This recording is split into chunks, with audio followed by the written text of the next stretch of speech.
It's that time of week once more for Muji and Dan to give you the comic store. It's time to open up those bags and boards, fans. Welcome to Get Your Pulls.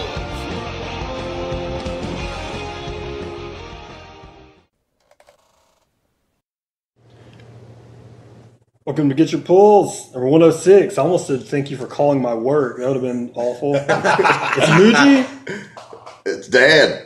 It's Todd. You got Jeremy over here. Yes. And so far, we have not been replaced by ethnically diverse or female versions of ourselves. Yeah. But it could become, the way things are going, it could happen soon. It could happen soon. Alternate universe Muji. Yes. Yeah, it's Ultimate Muji. Yes. I'll be a Spanish lady next week on Get Your Pulls.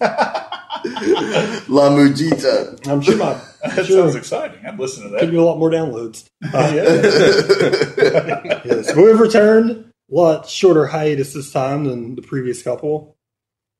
Definitely, yeah. Like, nobody has 7 of any book to talk about this time. So No, right. I only have 2. Actually, the events have really been slaughtering my my pull list with Convergence, which I'm not getting a lot of. Yeah. And that's pretty much over. And then I've dwindled down my Marvel books a bunch. But I have subscribed to Marvel Unlimited, and I'll be talking a lot about that and what I've been reading on that. So, Nice. in addition to the books that I got.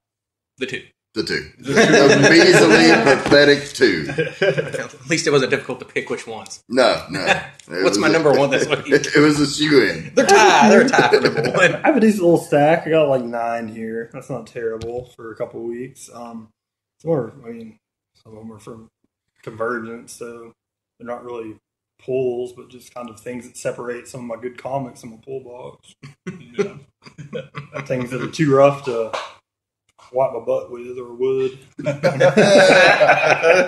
Still feeling the sting of Convergence. But it's over, and the DC universe looks a lot more awesome going forward. So if that was the calm before the storm, or actually the storm before the... Yeah, that would be different, wouldn't it?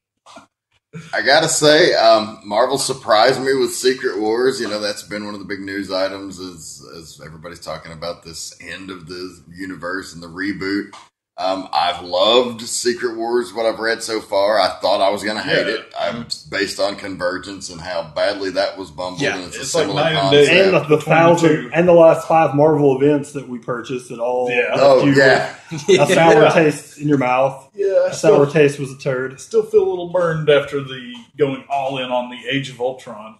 But then he still bought all of the Black Vortex. Yeah, oh, God. So, That's the problem. That's the main You never problem know. with comic fans, man, is that if you collect comics, you got to complete the run. So you can talk yourself into being like, I hated these first 7 books, but there's only going to be 10. I guess I'll buy the 3, even if the third one's going to be a fucking $10 oversized one that I could get a trade paperback for. I guess I'll spend $18 more just because what am I going to do with 7 of this? That's what happens with this. I'm like, oh, Black Vortex. Oh, I have everything else has to do with this. I guess I got to get these issues. It's like waking up pushing cold through. sweats. I need that. I need it. Exactly. You look at your pulls at night, you can't even see inside the fucking long box, but you know in there you've got 90% of a run and you just can't go to bed. Gotta have it complete, no matter how bad it is. And But- it's bad. you know, as part of the big Secret Wars thing, they effectively ended the 616. Yeah. That happened in issue 2, and it's done. Or issue 1, actually. And issue 2 is where we kind of saw the new, what was left, which was interesting. But the big thing is, of course, with all of this over, once Secret Wars ends, it's spinning out everything that's going to be the new Marvel going forward. And finally, we're getting some of the solicitations on that, and it's not looking promising. Now, I'll eat my hat because I said the same thing about Secret Wars, and obviously, so far it's been amazing. But really has. I don't necessarily like what I'm seeing so far. My interest has gone from none to like mild. After like getting off my chest and sending you like a few page long nerd rage text about how dumb I thought it looked, like I was like, I went back to my standard of like, if I really like the creative team to put on the book, no matter how stupid the premise, I'll give it a chance. Like, I mean, if all of a sudden, what I think is fucking stupid? I think it's stupid they're going to have somebody else be Wolverine. Anybody else be Wolverine but fucking Logan. We're going to have two Wolverines. Yeah, there's going to be two. There's going to be two. Old Man Logan, who may not necessarily even be from the one we know. It's the one from Secret Wars, who's not even from the 616. It's like an alternate universe. Who's X-23. Future. And two things pop up in my head when this happens. I say, A, why can't they create new characters or give good stories? Like, why couldn't you just have a great story about X-23 because it's a cool character? Mm-hmm. And put stock in that. Why? The new thing is, like, you have to pass the mantle to make a character relevant. Yeah, it's like a legacy character. Like DC does it. Yeah, but they do it with Green Lantern and the Flash, and that's pretty much it. Like, there's not new Superman all the time. Mm-hmm. There's not all the time. No, there's, and at least some of it makes like some sense. It's like now it's one of those gimmicks that it cheapens. The more they do it, the more it doesn't matter. Because at first, when you're like, "Oh, Bucky's Cap, this is cool," but then it's like, "Oh, well, now." I mean, they're just going to keep having new people be Cap. And it also cheapens like a good character. Like the Falcon's a cool character. Why couldn't you just give him his own thing and make him awesome? Like, why does he have to be? Why does he have to be Cap to like make him like a relevant thing? Like I said, the equivalent would be like if in wrestling, whoever won the belt, they're like, "You're Hulk Hogan now. Your name is Hulk Hogan. You're now Hulk Hogan." Thanks, brother. Yeah, or if in baseball, they're like, "Oh, you won the championship. Atlanta, you're the Yankees. You're now the Yankees. Whoever wins, that's all that you get, Oh, you're the fucking, you won the fucking MVP in basketball. Kobe Bryant, your name is no longer Kobe Bryant. You now get to be Michael Jordan. How does this feel?" And they do it over and over, and I think it's like a lack of creativity, and it takes away from it when it just happens so much. Yeah, it's pandering to a certain audience, and we've had this rant a million times before, but just to state the show's position, on this, it's not like we're fucking Rush Limbaugh or Ann Coulter out here saying, "Damn it, why do they have these women in our comics and these black folk? This is horrible." No, it's not about that at all. It's just the fact. Like, we always use Image as the example because they're taking those characters and they actually are being progressive because they're creating these unique stories and new identities, and they're being strong on their own merits without having to rely on the fact that you've got the name Captain America. It's like, it's just another derivative character. I can feel you on that. Yeah, it's anything new that they do is derivative. That's one of the books that I like haven't been. It's like I get Howard the Duck. It's really funny. I like it at Marvel. There's other things. Miss Marvel I read. I liked. They had it's like they had the new Miss Marvel, but it made sense because Carol Danvers was Captain Marvel. It's not like there's just a new Miss Marvel for the point of being a new Miss Marvel. Like, and that's she cool. doesn't have the same powers as a new character. Yeah, I'm okay with there being like other Spider characters. Like you've got a Spider Gwen. That's fine. From a different universe. That's cool. But, don't sell me someone being Spider-Man but Peter Parker again. Because well, at least he's still there. Like, you still got the base Spider-Man. Exactly. It's like I said, I just think, and some of these old characters, like, it's okay to put a spin on them, but I just think they're lazy. Like, that's their new thing. And it's going to be on The View. It's going to be on this. I understand it's their it's their whole thing is to sell more comics. And apparently it's been working with all these characters. But we're getting to a point to where it's like, all of the whole characters are just derivative characters. Then we have these old characters just kind of out there in limbo, like they're still alive, but it's like they're not that anymore. Well, it's hard to make a new character that is successful or anywhere near as successful as the existing ones. I mean, it's been years since there's either have to look like that. They either have to look cool or they have to have really good stories. I mean, you think Rob Liefeld, for as much as he hated, created the last few new Marvel characters that ever caught on. He didn't even necessarily write the stories that made people love him, but Deadpool looked cool, even though the first few Deadpool comics weren't awesome. He just looked awesome. So, he caught on. Harley Quinn's really the last DC character that really is super popular that caught on. Yeah, you have the rare case where like a Bendis will reinvent a character like Luke Cage and they'll gain some popularity, but that's the exception, not the rule. And that's fine. You didn't make Luke Cage Iron Man to make him popular. You just reinvented it. There's a billion female characters out there. And I just think you keep going back to the trick of like the way I'll make this person relevant is they get to play one of the male characters roles for a little while.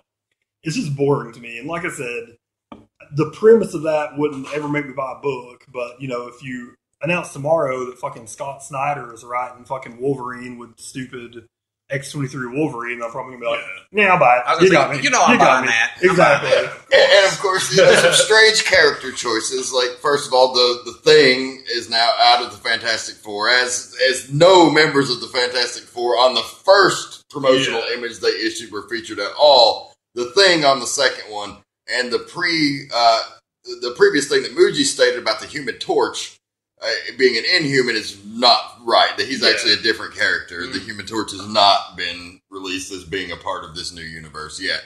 So the Thing is going to be leading Guardians of the Galaxy. That's cool. I'm actually pretty cool. That's okay. I love the Thing, but Peter Quill is not going to be in the Guardians. Is this what I'm hearing? Yes. So that seems what they're doing. I mean, he has his own book, so maybe they're going to try to let him build a little bit on that by himself. Like, that don't make any fucking sense. Shoehorn it back in there. Yeah. But maybe they can spin that off just because of the popularity of the movies, and they can build him up in a different way rather than having him connected to this team. Because, I don't know. It makes sense. They better put some good talent on it, though, because, I mean, if you're going to pull that off... I think they're kind of putting the cart before the horse. I know Peter Quill's scheduled to appear in other Marvel movies and things coming up, like they've got that worked out in his contract. So, I don't know. I mean, I don't work for Marvel, and I don't make those decisions. I'm just an asshole that buys books, so, my opinion is not really that relevant, but... in the same respect, I just don't get it. Like, it would make more sense to me if you were going to introduce Peter Quill in the other movies and then spin him off. Because they just put out Guardians of the Galaxy. Like, you're already fucking with the lineup when people are just because you're still kind of riding high on that. It makes the book a little weaker. But I still don't think it's that bad of a move. Just because, I mean, then maybe they could spin it into a solo Star-Lord movie. I don't know. It would be awesome. It could go either way. I mean, I'm kind of like on the fence with that. I still think it's like too new. It's not like, it's not like the Avengers. It's not like you've had like the Justice League for like 50 years and now you're putting somebody new in it. To most people, the Guardians weren't on your radar until 2 years ago. Right. So it's really early to have the leader of the team gone, I think. But, yeah, we'll see. Yeah, we'll see what happens there. The other thing, of course, Steve Rogers is still not getting his powers back. Yeah, he looks old or something. We're going to have, he's been old. That's been an ongoing thing in the current continuity is that in the fight with this dude named the Iron Nail, he lost his powers. And so it reverted him to his actual real-time age. Yeah.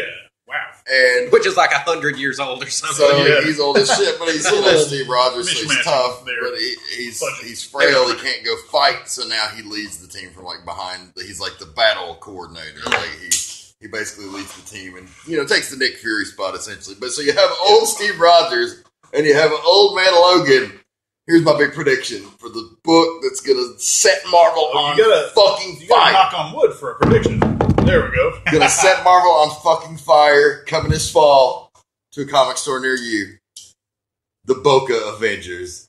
Starring Cap and Wolverine. Hey, that sounds bad as fuck. I can't believe you guys aren't more optimistic about this stuff.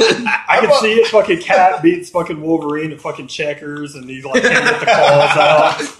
It sounds cool. I don't know. I think I'm just more in general optimistic about new changes and shakeups, just because I don't know. Maybe it's been in the game a little longer, and I know it's like it'll all go back to square one eventually. But it always does. Let it float a little bit. There's the regular Wolverine's gonna come back eventually. Let Old Man step in a little more. He's a popular character from the Old Man Logan. I mean, I'm excited about it, but of course, it would be good to see him come back. But I don't know. I really like the X-23 character, and I just don't see why she's got to be Wolverine. I think it's fair to have a dissenting opinion. We need that on the show. We need, people that's not just going to be like, yes, Dad, Boogie, you're fucking right. Let me suck your balls. I will admit some of the stuff does sound very stupid, but I'm just in general more optimistic about it. You're always optimistic, though. Yeah. That's just your personality. I just know, I don't know. I just feel like it's funny, but I'm actually more pumped, especially now I've been hearing about some of the books, about a lot of these new DC books that are coming out. I heard The Midnighter's awesome. Haven't read it. I'm going to do a big order of a bunch of these number ones just to check out. But I heard it was really good. I would like to check that one out. So I heard that Bizarro was really, really entertaining. It's a mini, but I heard it was really good. Yeah. Batman Beyond, from what they read of it, sounded cool. I mean, it's weird because there's already weird things in it. Apparently, in the number 1 of Batman Beyond, it plays off the continuity of the Future's End that just happened. So in the Batman Beyond universe, it's like right now Bruce Wayne has disappeared, and they think that what's his name? McGinnis is dead. Terry McGinnis. Terry McGinnis is dead. So they fucking have shipped Tim Drake into the future to be Batman Beyond. So it's like the Tim Drake from now is in the future as Batman Beyond. That's kind of cool, yeah. Yeah, but Superman got turned into one of those things by Brother Eye, so he's like a fucking machine in Batman Beyond. And the only thing that cheapens it to me is they're like, this is the definitive version of the Batman Beyond the future DC universe. It's like, no, it's not. Superman's never going to be a robot in the definitive future. There's never going to be a weekly book that's like evil robot Superman. At least I hope not. But what if it's all a swerve and it's really Cyborg Superman? Yeah, that I would buy. Could be. I love the Cyborg Superman. But a lot of their books so far have been getting reviewed good, and I'm pretty pumped up. There's a bunch of them I'm going to check out, I think. So I'm excited. If it's Marvel, it's all going to depend on the creative teams. They've already announced Bendis is going to write Iron Man, so yeah, that's something that I might check out. Yeah, I'm probably picking that up. I hope they're not going to double ship it, because Bendis likes to write. Pretty sure they will. Based on his past books, they'll probably will. At least for the first couple months, they probably will. Yeah, That comes out bi-weekly. Yeah, I like to do that. Okay with eating my hat if it's good, but it's just like, to me, and they also said it's going to be seasonal, so it's like, I don't necessarily like the idea of them saying, okay, well, now a year's gone by, so we've got to reboot everything again. Like, that doesn't sound like a good idea to me. And to me, you really lose a lot of that history, and that's one of the reasons, just you being a longtime comics fan, you get that continuity and that history. And, like, some of it's bad, and some of it's retconned, and some of it don't make sense over time. But, like, you can follow Spider-Man, for example. From his origin to the major events that happen in Spider-Man. Right. Even if some of them are a little silly, they all put you back to the same place. Now, there's going to be 3 Spider-Man in the Marvel Universe. Yeah, like that's now, true. Peter Parker, Miles. They said there's going to be a 3rd new I see Spider-Man. 4 Hulks. Well, Gwen was in that picture, so maybe she's going to stay in the 6. Well, no, there's going to be someone named Spider-Man. They said Spider-Gwen is going to be in there, but there's going to be a 3rd person going under the moniker of Spider-Man in the actual thing. We'll see. It could just be a chick-ass Spider-Man. Miles. Miles is going to be there. He's the second one. There's going to be a 3rd one. And that's what they like to do. Maybe one of them will just become a woman. Double down on the Spider-Man. I mean, I'm okay with the new Spider titles. I don't know. Who's that Spider-Man going to be? Maybe Ben Reilly will come back again. Everybody loves him, right? You love him. I do. I'm the one person that loves him. Yeah, so I was reading Axel Londo's answers to a question. They said something about a new Hulk, and he said, same people who went crazy with female Thor will have a field day with the one and new Spider-Man, as well as Peter Parker and Miles. Yeah, so I'm wondering what they're also going to do with Hulk. Spanish Once again, you can't just make some sort of a cool character. You've got to have another person who's just named the Hulk. We've already got the Hulk. We've got the She-Hulk. We've got the Red Hulk. Yeah. Do we need more Hulks? It's almost like they fell into like the Simpsons did it. It's kind of like, well, it's already been done. So let's do it more. I guess. Reboot number 1.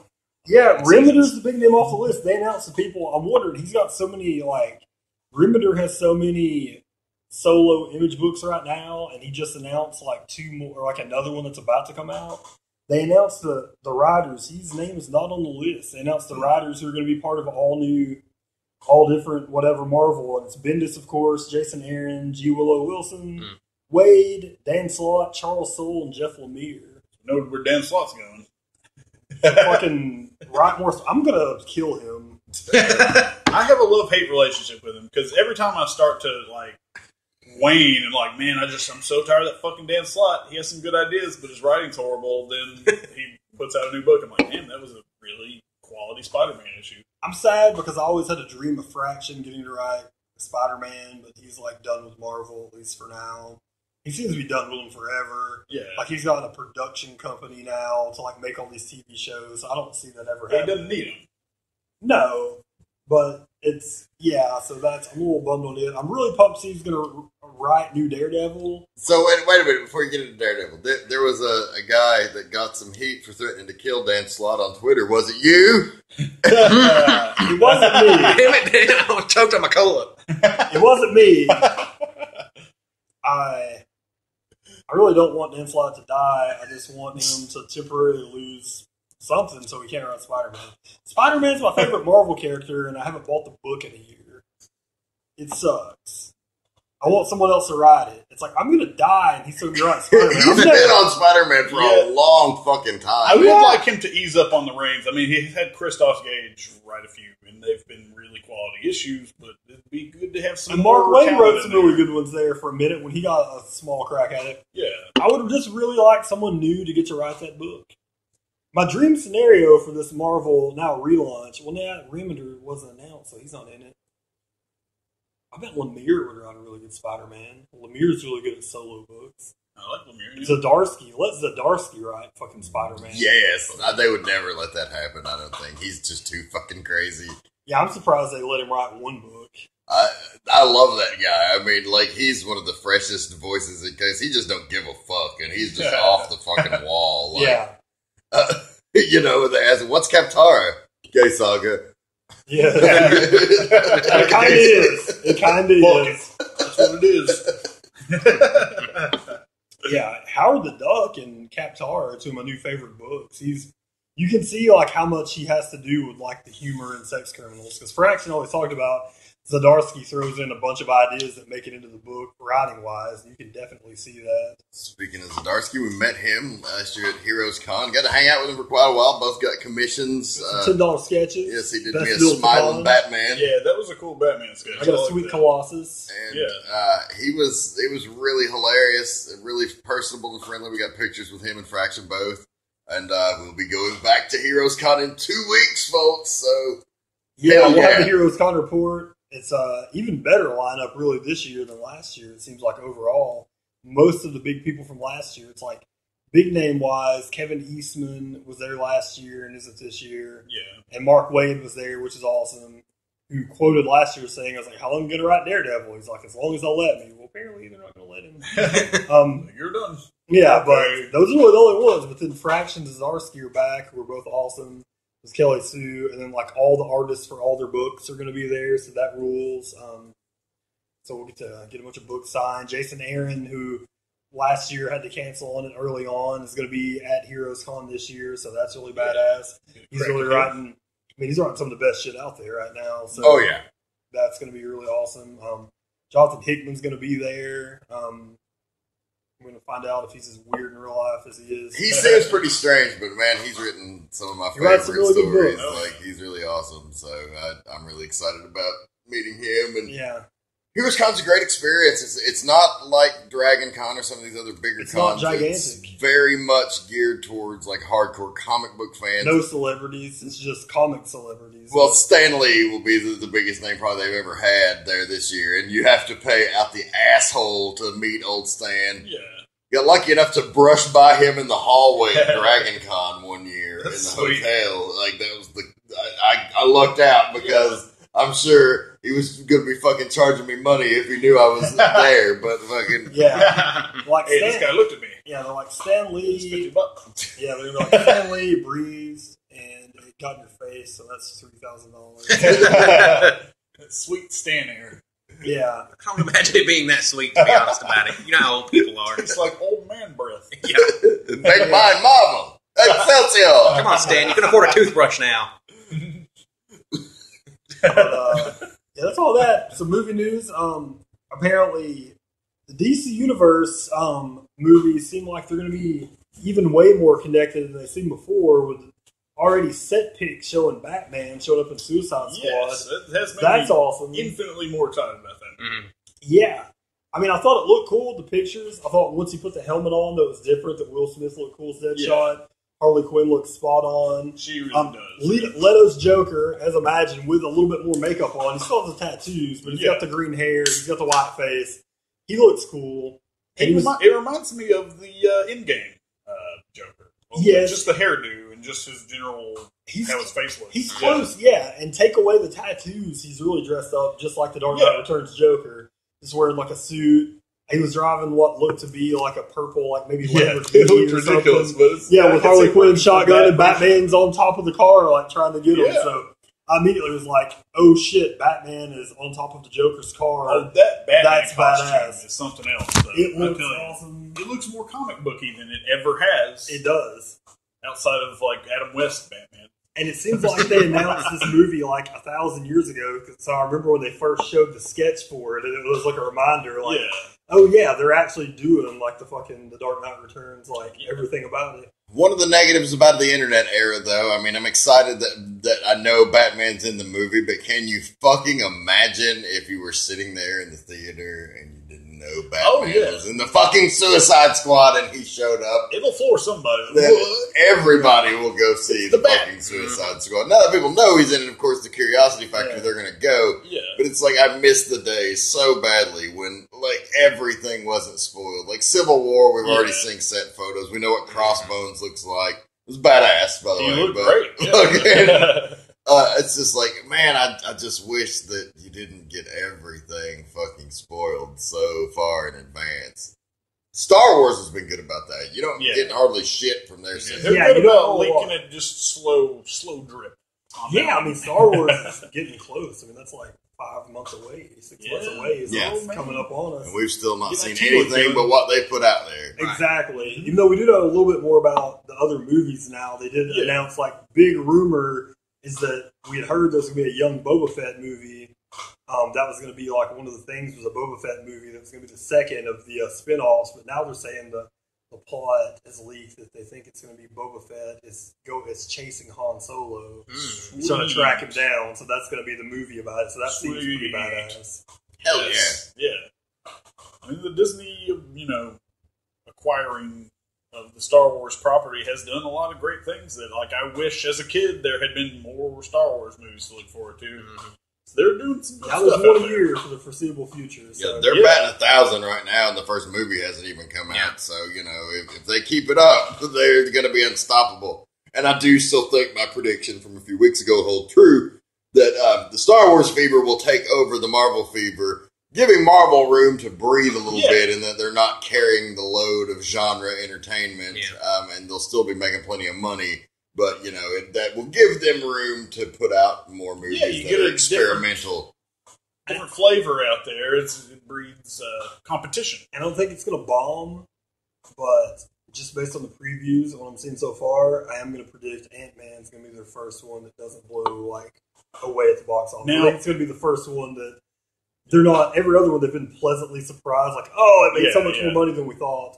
I think it's going to be the first one that's not, I think it's going to be the first one that's not going to do it. Well, I heard a rumor, I don't know how substantiated it is, that this will be the first movie that hints at a Spider-Man. They won't show him, but there might be a mention of there's a guy out there running around. And allegedly there's definitely an Avenger cameo of some kind in Ant-Man, and I'm really excited. I'm really excited about it. I think it could be one of the most fun movies they've ever done, but I'm with Muji in that I don't know that the general public's going to buy it. Right. Guardians, like, you can listen to the podcast and hear from the beginning, I was like, they're just blowing smoke. Like, Guardians is going to make a ton of money. Fucking, these movies are making money, and then you got a talking raccoon. Like, people are going to be less afraid to take their kids to it. It's going to do great. And it did. Yeah. Ant-Man, I think, might just look a little too weird for some of the casual Marvel, like, the people that like Avengers and see some of the other movies because, I think Thor's hot, I think this. Like, I think it may be a little weird, too weird looking for some of them. But we'll see. Yeah, when I went to see Age of Ultron for the first time, there was a redneck behind me. As soon as the Ant-Man preview was over, they said, hey, that looks stupid. So if you use random rednecks as your barometer, then maybe it might not do so well. The ultimate barometer, the random rednecks. I'm sure it'll make money. I just don't think it's going to be like a smash out of the park Marvel thing. Yeah, I think the Marvel name alone will ensure at least like Cap 1, Thor 1 money, which was, not like blow away money until the sequels to all of those did much better because the brand was more established by that point. Right. I think Ant-Man's going to be pretty good. I hope it. It could go either way. I think it's gonna be a cool movie. Yeah, I just don't know if it's gonna be super popular. Yeah, it could end up being one of my favorite Marvel movies if it's as quirky So and whimsical as I think it's They're going still to be. working off the Edgar Wright script. Like they Yeah. rewrote it some, but they're still working off of his. They script marvelized it a little more. Yeah, probably. which his original script, Joss Whedon said was the best comic book script he's ever read. So we'll see how much they change of it. I'm very excited for it, man. I can't wait to go see it. Yeah. Coming up just a couple months in July, or next month. Next So month. yeah, shit. I think that's next month. That's coming up. We got Ant-Man in July, and then Star Wars December, and then fucking The waiting so game. much stuff next year. Well, 2016, finally, Batman Superman. Yeah, we're pretty much getting a And then we got DC, Cat 3 and DC Universe the movie and Marvel Universe the movie, which is Civil War. Yeah. It's just going to Yeah. be every character. Civil they can War throw is just at you. Avengers 2.5. Yeah, They've announced that. It's surprisingly enough, Samuel L. Jackson will not be in Civil War allegedly, which was strange to me, with every other Avengers character being involved. But hey, Well, hey, I mean, that leaves a little more screen time for somebody else like Black Panther, Spider-Man, so that's fine. yeah, it's cool. They're going to Give them a introduce little Black breather. Panther and Spider-Man in that, so that's pretty huge in and of itself. Yeah. People are like, "I'm worried. There's too many moving parts." I'm like, "I'm not. They'll do it just fine." Yeah, we'll see. Yeah, I mean, these movies aren't going to all be great. No, but the Russo brothers are doing it, and Winter Soldier was Winter fucking Soldier was great, amazing. So I have no doubt. Oh yeah, I'm I forgot. totally I rewatched confident. that the other day, and again after the end, I was like, "Holy shit, this movie was fucking awesome." Yeah, it You was know. so great. So fucking great. Like, captured the essence of the comics perfectly. Told a much different story, but still, like, got the major parts in. It was just fucking amazing. So, does that wrap up the news, I think? Anybody else got anything they want to add? Let's see, we talked about the Marvel direction, or the new Marvel direction. Uh-huh. Did we talk about did we talk? I can't remember because we were talking before the show, so I can't remember what we talked about. Did we talk about the 2 Wolverine thing that's coming up? Did we mention that? I can't remember. Well, we did. Yeah, we did. Did we touch on that? All Okay. new, when we Yeah. were talking about the Marvel reboot, we touched on it, which is where the Boca Avengers came from. Gotcha. Okay. Well, I have a short attention. So I guess we'll move it along into the polls, Muji. Into the Bulls, Action Comics Convergence. More convergence. It's not terrible. It's just boring and it doesn't tie into anything. I mean, It's not Justin terrible. Gray It just wrote sucks it. all the dicks on the planet. yeah, like The cover's cool. It's just so boring. Detective is like the only one that I liked out of any of these, and it was a pretty decent little story. So Yeah, I dug it. I got that as well. It had Red Sun Superman against Dick Grayson and the Hunters. It was pretty cool. yeah, so that was a cool one. Daredevil staying really good. You have the latest 2 issues of it. 15.1. I had to wait. These are actually a couple weeks ago, but Yeah. got short at the comic store, so I had to wait and read those. But those are really good. The Wade run coming to an end. I guess there's like 1 or 2 more issues. Maybe 18's the last one. So it's definitely going to be over before Secret Wars is over. So that's it. Let's see. I guess we'll get into a couple. Nailbiter's awesome. I like that cover, the Archie. Yeah, the Archie cover. Yeah, that's really awesome. Probably sold a few extra books on that just based off of the Archie hype. Yeah, that is true. Which we were talking about how much we like Zdarsky. Before Zdarsky on Jughead, I'll probably buy it. Yeah. I'll probably buy want the Wade Archie comic Yeah. that's probably coming out. I'm in. Yeah, I'm there. and I'm gonna buy Archie versus Sharknado because I love Sharknado. That's So just ridiculous. it is. They've got a nice ditched themselves out of a nice little weird spot. Outcast was really good, like it always is. But I'm gonna go. I guess go into my picks of the week. Picks of the week. Yeah, we're gonna start out with. I'm gonna do 3. 2 of them kind of together. The new DC, but Star Wars number 6. And was that the last Cassidy This issue? is the very last Cassidy issue. Yes, I mean he drew 6. What more do you want from the man? You That's can't- more than you he's drawn can't on a ask lot of for books. more. That's That's more more than than he's enough. done on a ton of books. He does He did great. 3. He did 2.5 Uncanny Avengers before he dipped out. So 6 is double the output of his last big book. So let's give the man a hand for at least. Yeah. He did a whole hardcover's work. So Can't at least- say enough good things about his artwork. I mean, No, it looks awesome.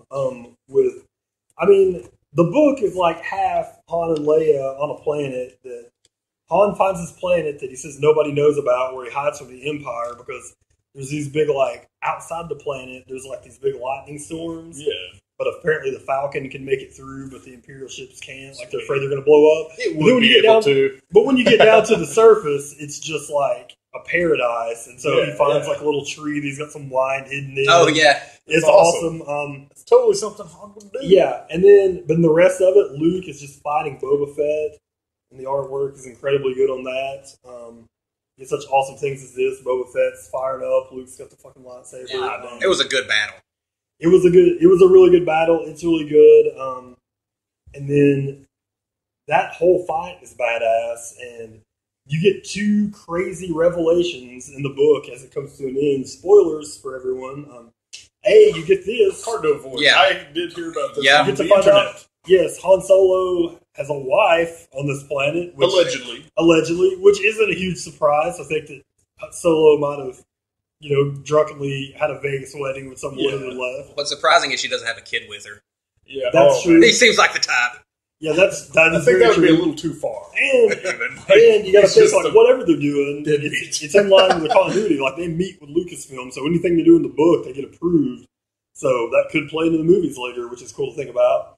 And then B, what could be considered a really iconic moment is, so Boba Fett goes after Luke. Obviously, we know everybody's seen Empire Strikes Back. If you haven't listened to this podcast, it's fucking really weird. Pause it and go watch that whole movie first. Yeah, you're not allowed. Come on, what's wrong with you? You're not allowed to listen anymore if you haven't seen fucking at least 4, 5, and 6. If you don't want to watch the prequels, that's fine. I don't either. But you get a really great iconic moment here, though. So Boba Fett, of course, doesn't capture Luke Skywalker, because if so, then he wouldn't be looking for Skywalker. So he goes and then goes back to Vader to report, sorry, I wasn't able to. What he originally went for was to get some of Obi-Wan's things so that they could figure out what his big plan was. Well, Luke gets his journal instead, which is probably, I'm guessing, how he's going to find out about a lot of stuff about fucking Yoda and all sorts of things that you don't really have explained in the movies, how he knows about some of these things. But he gets the journal, so Boba Fett has to come back and tell Vader, sorry, I didn't get it. And he's like, well, did you find out anything? He's like, I figured out the name of that pilot. He's like, his name's Luke Skywalker. And then Vader's like, Skywalker. And he fucking gets mad and shatters the fucking glass on the outside of the ship. He figures out that it's fucking his kid. That's awesome. That's the exact same last scene of the issue of Vader, which was my pick of the week this week. Like, they tied it in. Perfect. Together. That's awesome, great. yeah. So, I mean, that's like a crazy, what would be like an iconic Star Wars moment there that you get in the comic now that exists. So that's really badass. Are you going to be picking up the Lando #1? I can't decide. There's just so many of them, and I know they're going to be good. Yeah. I'm definitely picking up the Rucka written, whatever it's called. It's called I don't remember which one he was doing. It's the prequel. It's the one that bridges the gap between Jedi and the new movie. Oh, yeah. It's called like Rise of an Empire. That's pretty cool. They gave him that. Something. Yeah. So they're bringing in Rucka for that, which will be amazing because he's It'll really good at books like that. I'm sure it'll be great. I mean, Charles Soule writing this Lando book, it could be awesome. Like, it sounds great. Like, Lando's out to try to get back the Millennium Falcon. Like, this is what Lando is doing, before we catch up with him. I haven't read any of his stuff, but I saw that Alex Maleev will be doing the artwork. Yeah. I'm really jazzed about him. That's weird you haven't read any Charles Soule books because he writes 12. Yeah, that's somehow missing. Oh, yeah, you do. You dropped Red Lanterns right before he took over that. That was it. You kept dropping books, and then they would put Charles Soule in them, and people would start liking them. Yeah. 2 ships passing in the night. Yeah. Well, he's been really good. One day, Todd and Charlie Soule will have coffee. He wrote Superman and Wonder Woman. He wrote the first 12 issues of that, and that was awesome.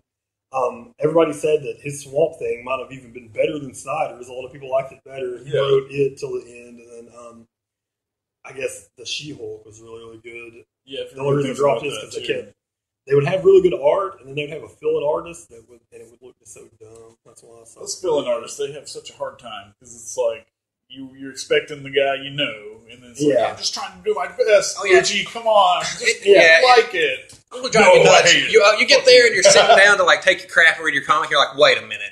Wait a minute. What the hell is this crap? I'm stuck and I can't get up to get a different book. No!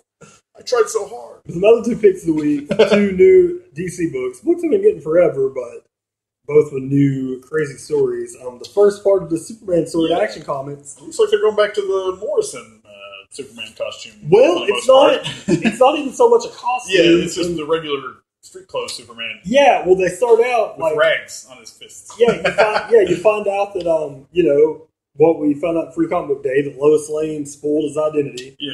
So now everybody knows that Clark's Superman, and he's just away. Clark's actually out. He's not like in Smallville when the episode starts, and he's lost like his ability to fly and some of his powers still. From whatever happened. I knew they were going that direction. Yeah, so he's walking around kicking ass, but the reason he's wearing that is he gets in a fight, and even though he doesn't have his powers, he can still kick the ass of a bunch of like regular people. Yeah. And then he needs a shirt because he finds himself shirtless, so he just goes into a store and grabs a Superman T-shirt. I was wondering, what is the deal with his? Hey, he wraps some red cloth around his hands. What's that all about? I don't know, man. I guess he needed something to pad his fist so he didn't bust those knuckles. Okay, I'll buy it. But then it's pretty cool. He goes back, here's some of these stupid ads. Apparently they're only happening this month, but they're doing... Oh, my. Yeah, they're doing, instead of doing a full-page ad, they're doing like where you... I guess they assume that because you have to read the fucking like above it that you'll pay more attention. No, it just makes me... Twix are delicious. It makes me not want to buy it because it just fucked up the artwork of a book. That is odd. Yeah, and it's really weird that Nick Lachey's just standing there like, I used to be in a boy band a long time ago and I ate Twix. Comic fans will relate to this. No, they won't. 2 Twix, 2 Nick Lachey. I thought it said Twinks. But then apparently, of course, because in this new DC universe, like the cops, all this are afraid of Superman because he's a powerful dude. So he's kind of hated. But then we find out when he gets back to Metropolis that his old neighborhood loves him. So they're throwing like a big party because they're happy that they know who Superman is. And it was a really good first issue back. I really liked it a lot. So it was cool. I like the new direction they're going, the depowered Superman. Some people have a problem with that. I hear a lot of hatred because it's like, hey, if you don't want to write a character that's as powerful as him, then go write some other person like Superboy or something. Who gets powers back? He always gets his powers back. It's not the first time he's been depowered. I think one of the things, though, if they write the book well when they have the depowered Superman, they kind of remind you that, like, that's not what makes Superman awesome. Exactly. It's not his powers. They're missing the point. Yeah, the things that are essential to Superman are just his, Pa Kent, Smallville. He's true his personality. Yes, exactly. He's just a really great guy. Boy Scout. Yes, who happens to be the most powerful man in the universe. Like, thank goodness, that he's that good of a person. Yeah, really. But then, my overall pick of the week, number 1, Justice League number 41. Jeff Johns, Jason Fabok, who's slowly or quickly becoming one of my favorite artists. Yes. He's really good. The new direction for the Justice League book. So it's you got a lot of this in the Free Comic Book Day. You can kind of figure out like a lot of, but you get even more backstory on Mr. Miracle, who is going to be a big part of this. There he is. I dig Mr. Miracle. It's a cool ass costume. It is a very cool costume. The New Gods connection there. Yeah. Play those characters up a lot, I have noticed. Yeah, they have been. They have all the Kirby characters that are like that he wrote for DC that nobody bought the books back in the day have become really important ones. So much so that Marvel had to copy them. Like in the multiverse, I think they're above everything else. They don't have multiple versions. They're just the pantheon of gods that watch over everything. So it's kind of cool they've been able to stay true to their roots. But you get this crazy story where Mr. Miracle is going to look for the Justice League because he knows that they've stopped. I almost call him Thanos, but Thanos is the ripoff. Thanos is the off-brand. Yes. Darkseid. Yeah, they were going after. He knows that they've stopped Darkseid before, so he's seeking out the help of the Justice League because they need to stop him again. And then you get the new direction of the book where they're really Wonder Woman is kind of front and center as the leader of the team. That's kind of the new big thing that they're doing. Yeah. Where she's kind of, and this story is like more personal to her because you find out that Darkseid's daughter is also an Amazonian, half Amazonian. So she of course hates Wonder Woman. So that becomes It's a better, more natural, organic way to get the diversity kind of stuff that they're aiming towards. Exactly. Just make their existing characters awesome. present. And guess what? Oh, a whole brand new character. You're like, we need. It's Nick Lachey. Yeah. like, we need a big female. We need a big female bad guy that can go up against Wonder Woman that we haven't seen before. That is cool enough to fight the Justice League. Okay, but she's Nick Lachey. Well, yes, I do promise you that it's not him. 98 degrees humor there. There's got to be some crossover. There's got to be some in our fans. But yeah, it is the daughter of someone, so that's, it's derivative to an extent, but it's like a new character. It's not like they were just like, we need somebody who can fight Wonder Woman that's cool. Why don't we have just Superman as not? They create a new character. It's what creative people, what writers do. That's right. They create new characters. Jeff Johns doing a good job of that. But the story's just awesome. The artwork is really awesome. As always, the character comes in and has to beat up the Justice League one good time. Had to start it out, but then it ends, and we also have to figure out what's going to happen to Luthor. Luthor gets shot about 6 times in the back with a gun. Damn. So he's bleeding out when the comic ends. It's just really awesome. And Darkseid shows up, and everybody's really bummed out. And it's just a really, really great. And they introduce even another new character at the end, so it's a really great issue. Like, it feels like the first issue of like a giant event. It feels like the first issue of like what would be a movie. Yeah. Much like the Justice League has been for most of the run with Jeff Johns. Like, it has been like all really big, good stories. Yeah, Jeff Johns is like, he'll go on some books and he'll write for a short time and then dip. But like, clearly Justice League has been his long-term priority for a long time, and he's really been just kicking ass the entire time. As good as he's been, like in the past, like in the New 52, everything he's done has been so good. I mean, his Aquaman was so great. This has been great. And I heard a lot of that is just like the higher-ups won't let him write more books. Like, they gave him like, you can only write 2-book limit. Well, he's got more responsibilities than just writing books. He's the chief creative officer. Yeah, he's he's an executive producer on like all the TV shows. He's overseeing the continuity of those. He's got a lot going on. He was finding ways to sneak around. And like, we're only writing 2 DC books. We're also writing Earth 1. And I'm only going to be on this book for 6 issues, so it's fine. It's I've had this story in my head for a while, and apparently they came down hard. We're like, no, you can write 1 monthly comic. Damn. So he went with Justice League, but yeah, it's really awesome. I mean, Justice League has stayed really good the whole time, and it switched artists quite a few times, but it's always been. People have stayed on for a while. I mean, it went for Jim Lee for a little while, and you knew that wasn't going to last forever. And then you got Ivan Rice on it for a while, which was awesome. And now Fablock's on it, so yeah, it's really good. The Justice League, I hope they keep doing like with the animated movies that have been awesome so far. I hope they keep doing every arc in an animated movie because they've all been really, really good so far. That's an event I loved. I really liked actually Forever Evil. Forever Evil was a really good event. And they didn't make every book in the world tie into it, which makes me happy. Yeah. Nothing's worse than, like, reading fucking... Which is the reason that we drop books. Nothing's worse than reading fucking X-Men, all new X-Men, and it's like, oh, issue 36, like, Wolverine's just hanging out in Front Choir. Issue 37 is just one tie-in issue to something. Yeah. Issue 38's not. I hate you. That book could be so much better if they just... got to focus that laser a little bit more and let him do his own thing, but whatever. Yeah. All New X-Men was like 70% great. The 30% that wasn't was when it was random tie-ins to other books. Yeah, exactly, yeah. That's where it faltered. Yeah. I guess moving on to me. Yes. Teenage Mutant Ninja Turtles still knocking it out of the park with issue 46. It deals a lot with Donatello adjusting to his new status quo as a robot. Adjusting to life as a Terminator. The Donatello story. They're keeping him in the cold storage and keeping him on IV drip and, keeping him okay. He's still technically alive, but he's a vegetable. But his consciousness is in a robot. He's trying to deal with the new brain power, processing power he has. And he's actually pretty diminutive. The turtles are really short in this comic. And if you've seen the movies, that's kind of weird. I mean, they should be shorter than a human.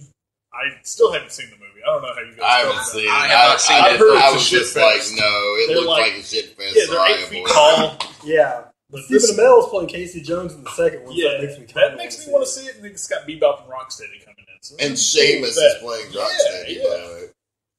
They look cool. Well, they showed Bebop and Rocksteady in their human forms, and it reminded me of the cartoon immediately. So I was like, oh shit, I may have to pay attention to this one. the comic is great. It's still a good amalgamation of the classic comics, before the cartoon was out, and kind of the old movies. It's just it takes every good aspect of the Ninja Turtles and condenses it down to one storyline. It's been great.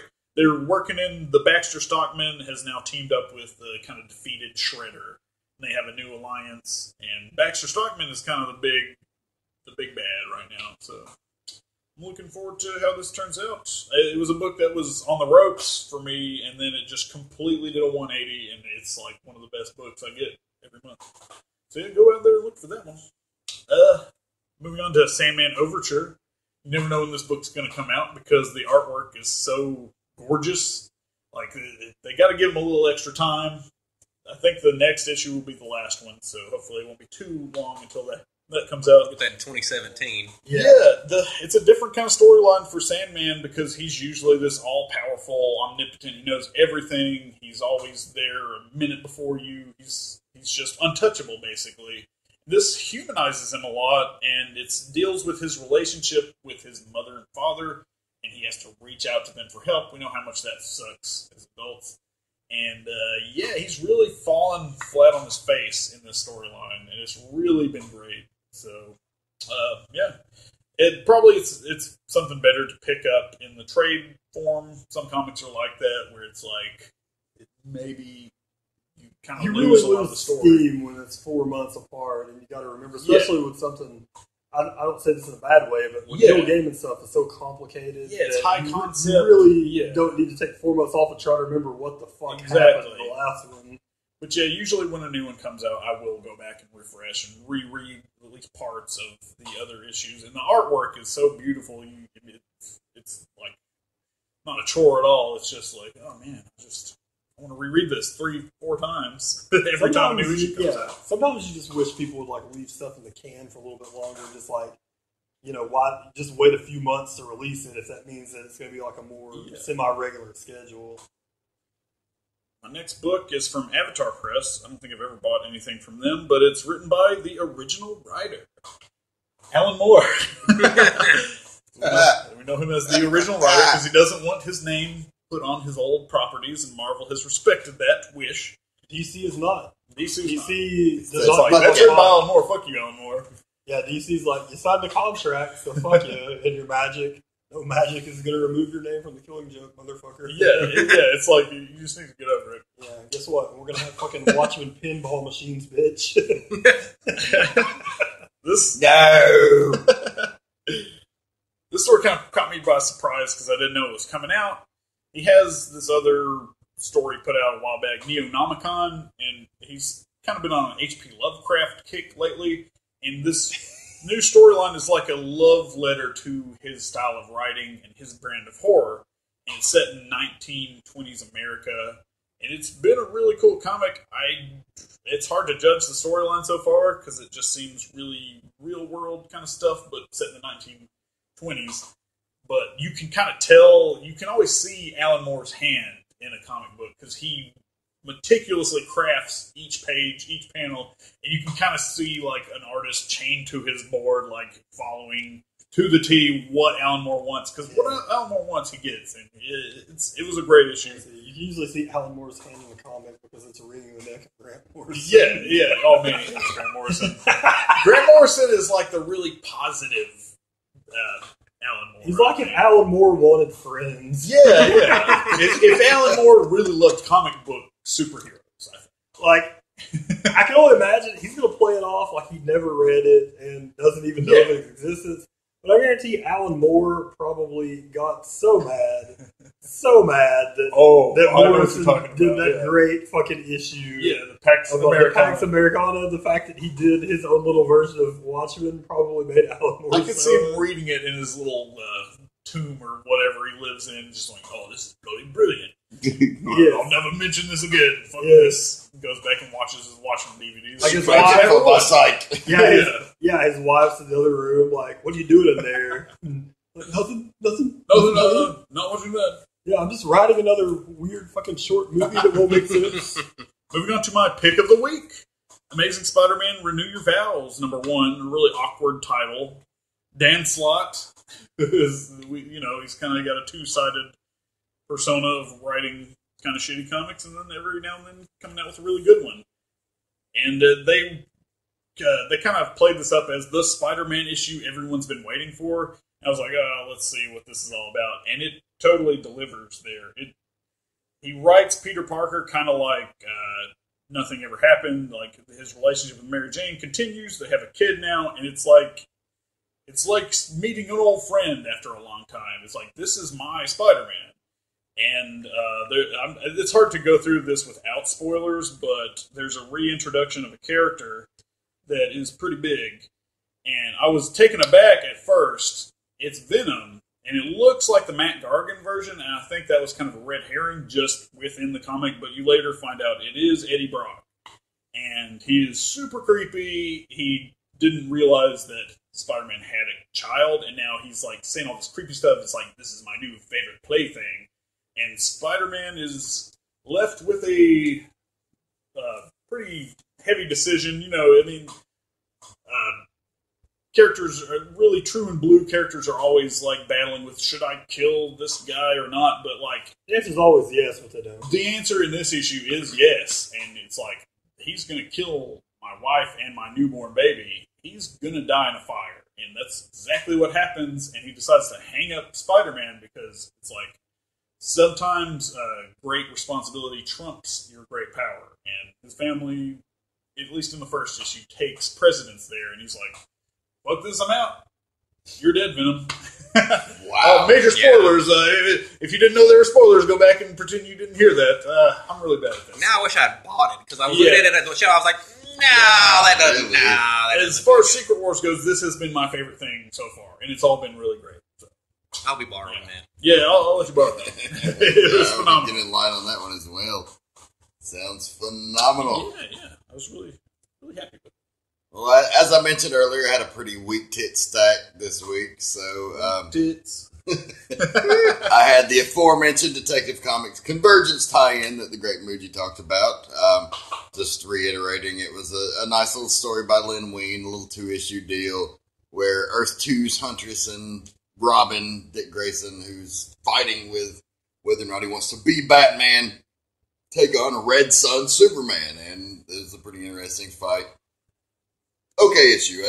Convergence has not been great, but that's been probably my favorite of the Convergence tie-ins as well. I've also been reading a lot on the Marvel Unlimited app. I did the free month trial, and I decided economically that for what I'm spending on Marvel books, I could stand to be 4 months behind and just get everything on the app because it literally has everything back to the first issue of everything. It's their entire library. It's just 4 months behind what's issued on the newsstand. So it's $10 a month, and I've like Netflix. read so much. I read the entire Bendis run of Daredevil. I read the entire Brubaker run of Daredevil. I'm almost through it.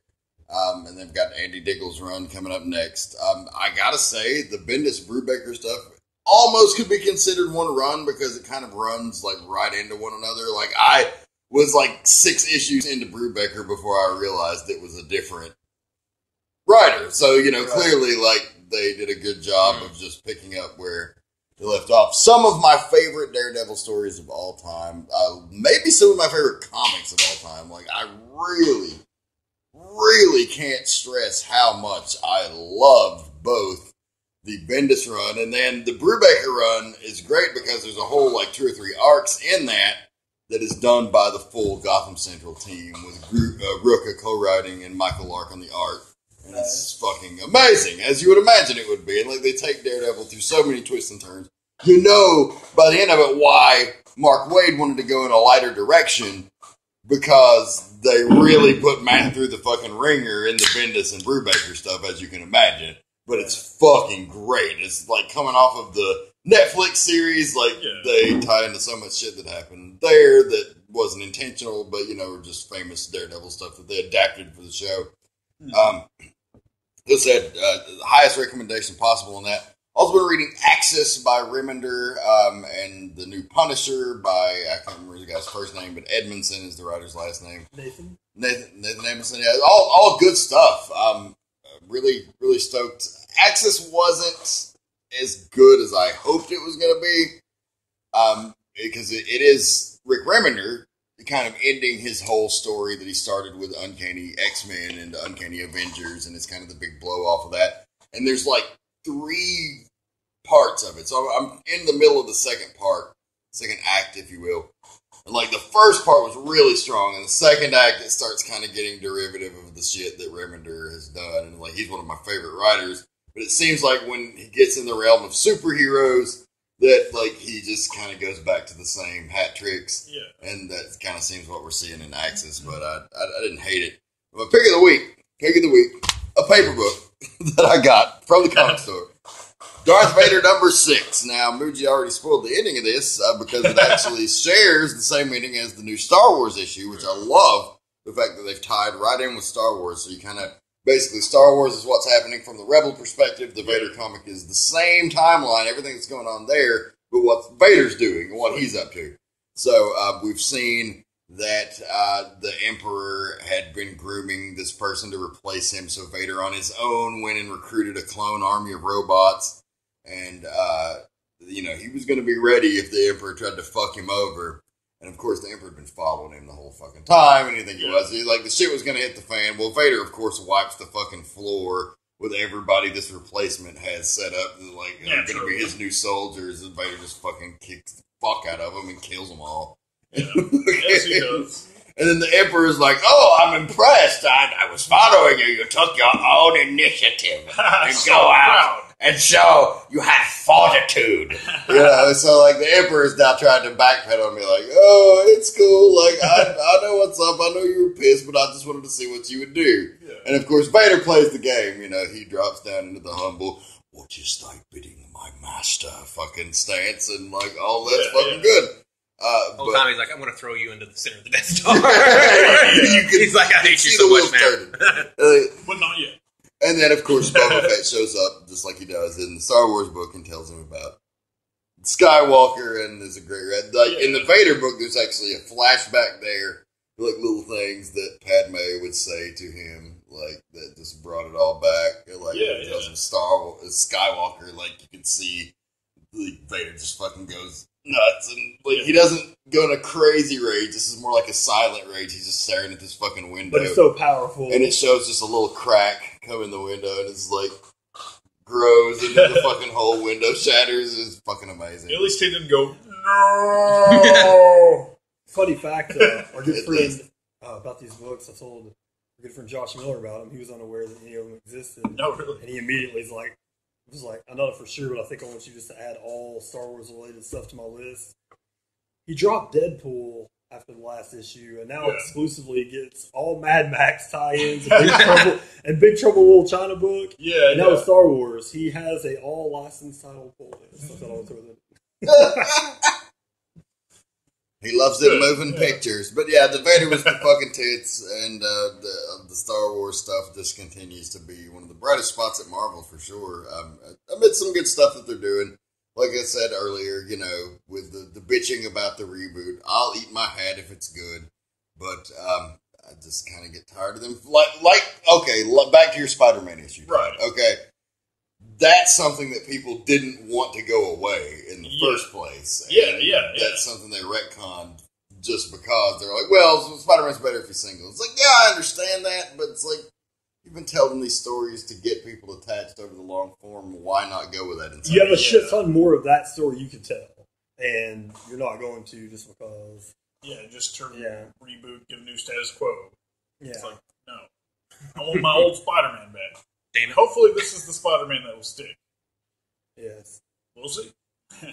It's on the Jay here to wrap us up. Take us home. Intern is here to finish it up. So I've got a few mentions here. Amazing Spider-Man 18.1. It was pretty good. I enjoyed it. If you've been following that, it kind of starts tying a few things up. Pretty enjoyable. Normally, I don't mention this book because it's just so hit or miss, and I kind of get it because I was a fanboy. But it's Wolverine's number 20, and this is kind of the end of the big arc that they're talking about. just as kind of a synopsis, pretty much Mystique has been manipulating all the other characters in the book to try to bring back her dead lover, Destiny. Yes. And like Destiny has left her these messages of how to do that. Well, finally, her lover? I thought it was her mother. I thought it was. Is it her mother? Maybe I misread that. It's the one that gets the book. I think I misread it. I'll have to go check my Marvel encyclopedia. Or maybe it was something like the love of her life. I don't know, something like that. Anyway, it's irrelevant. We finally get to the end of that arc where she thinks she's going to bring her back, and finally she gets the last clue. Mystique gets the last clue of this whole thing, and her intention was not to bring. Destiny's intention was not to have herself brought back. Her intention was for Mystique to bring Wolverine back. Yeah. And Mystique freaks out and is like, hell no, this is not happening, and tries to stop it. And that's where it ends, so we don't know where it's going to go from there. But I figured I would mention it just because we're getting to the end of that kind of arc, and there was a lot of damage. I was about to say, where does that tie into Secret Wars? That's my question. Well, if nothing has changed since the pre-Secret Wars, it's the same thing. Yeah, it's still the same plot. Clarification. There is a fan fiction site for Destiny and Mystique called The Gay League. I believe they're lovers. Okay, they cool. were one-time lovers, yeah. Apparently. Hopefully it's not her mother and her lover. That'd be a little weird. Mother lover. Mother lover! But that was a mention. I thought I'd throw it out there just because it's the end of the arc. The last 3 books I have here, we have Secret Wars number 3, which, if you've been following 1 and 2, still killer stuff. I'm still super impressed with it. Check it out. I think they're doing really good stuff there.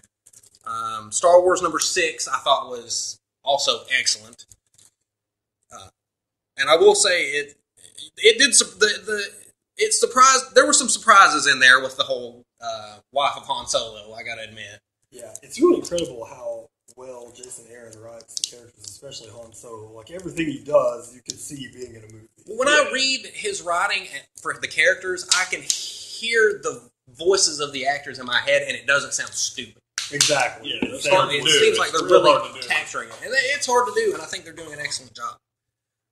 So here, we'll end it up here. My pick of the week is Old Man Logan number 1. It's got Bendis on it. Yeah. I thought it was killer. I just recently read... Andrea Sorrentino doing the art? It is, yeah. That's right, yeah. He's awesome. Yeah, I mean, it was a killer book. I was kind of excited about it because I'm a fanboy like that. And I recently went through and read that first Old Man Logan. I actually got the trade paperback for a birthday present. This book pretty much leaves off at the very end of that. They're not revisioning anything like that. It's the same character.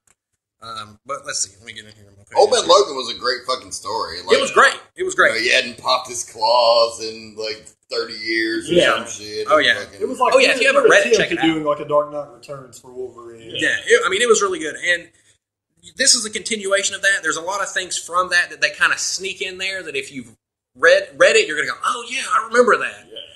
The artwork is perfect, I think, for the way they're doing the character and the story. Yeah, Sorrentino's really good. The Green Arrow run with Lemire was really great. I was super impressed. I was more impressed with it than I thought I was going to be, and I was already pretty excited about it. So I'm going to hark on that a little bit. I'm just kind of going through it here, make sure I don't miss anything. I guess I'll just go ahead and skip to the end. Oh yeah, he finds that Ultron head. That kind of ties into the other one too. But kind of you get to the end of it, and this is where it's part of the Secret Wars kind of stuff. He comes to this giant wall that separates. I guess it separates Battleworld. I guess I'm not sure how that all works. They have like a wall that separates them from the zombie/Ultron army. Okay. I'm thinking that's what it might be. I'm guessing so, because at the end he comes to the wall and he's like, okay, well, I'm climbing this fucking wall. Oh, shit. So I think the next issue I think some shit's going to hit the fan, because I think it was Secret Wars number 3, they even kind of have a little bit of a teaser about a mutant that's climbing the wall. Like, I think Doom gets word about it, and it kind of teases you a little bit that this is about to really get into it. Nice. But that's a book. I wonder if on the new Wolverine book, Bendis and Sorrentino were the team on that with Old Man Logan. That would be 23. Yeah. That would be great. Yeah, that would be a dumb idea that I would immediately be interested in. But it was, I'm not going to read a whole lot about it here, or talk a whole lot about it, other than to say it was my pick of the week. If you haven't read that the first trade or the original comics, you should read those, but you don't have to read it to get this. I mean, I think you can kind of come into it fresh and still kind of get, okay, I see what's going on here. Bring you up to speed. But they really put enough stuff in it from that original one to tie it all together and to kind of give the people that have experience with it that extra little bit of, like, nerding out on it. So definitely my pick of the week. If you haven't picked it up, pick it up, because I think it's going to be a really good book. So we shall see hopefully the next time we get together, that number 2 will be out and we can talk more about it. But I guess that's it for me. Guys, I guess, what are we ready to sign off here? Yeah, next time we'll have a bunch of new books. We'll have the HeroesCon 2015 report. So until then. This has been a production of the Potty Humor Network. Find us online at youtube.com/pottyhumor or subscribe to us weekly and never miss an episode by searching Potty Humor on iTunes or Stitcher. Thank you for listening, and good night.